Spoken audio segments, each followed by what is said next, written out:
Okay, the lock that I'm going to be picking now is the Master Lock number 532. A couple things about this lock is it has an extremely small keyway, if you can see that, and it's designed to kind of make your tension wrench slip so you can you lose grip on it quite often. It has 4 out of 5 pins in there are spool pins. There we go.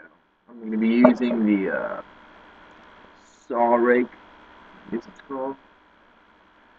Open it. Well, tension wrench. I use a small tension wrench.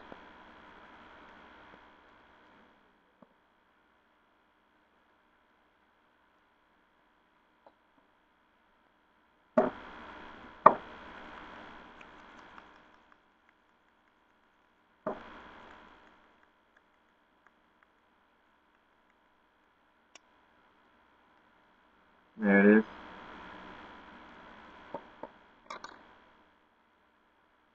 There we go. This plug's turned. Alright, I guess that's it. Thanks for watching.